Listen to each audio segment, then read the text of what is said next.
Well, people with student loans could be at risk for fraud. Channel 5's Angelo Vargas learns a government accountability office says more oversight is needed to protect personal information. The GAO report is asking the Office of Federal Student Aid to oversee the loans not issued by schools. Now, loans can have students' financial information, social security numbers, and other information that can get into the wrong hands. Some students across the country and in the Valley must use loans to go to college. I'm getting financial aid through the federal Pell Grant and the federal lending that you can apply for online. Banker and returning University of Texas Rio Grande Valley student Adrian Arriaga took a look at the report. Arriaga explains as a banker, he deals with outside loans on a daily basis. But borrowers are when it comes to safeguarding that information, so it's, yeah, it leads to a lot more problems outside of school.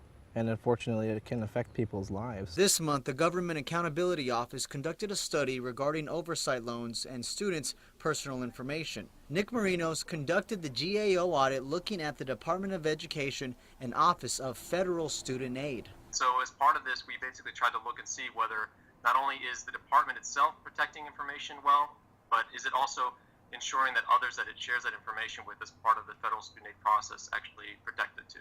Marinos explains in some cases where the Department of Education has partnership with loans, there was more oversight.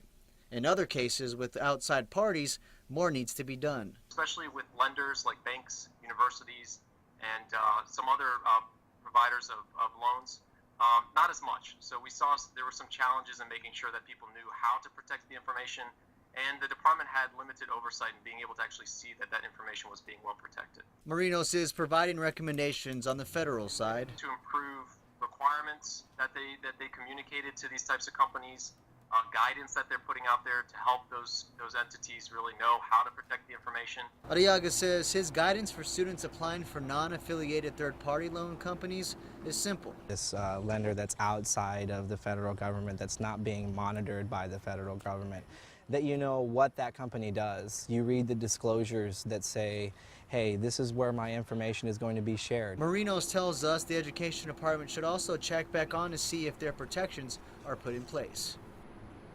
Marinos explains there are many ways students can check if their personal information is okay or not. They can go to identitytheft.gov or call the Department of Education. In the Channel 5 News studio, Angelo Vargas, Channel 5 News at 6.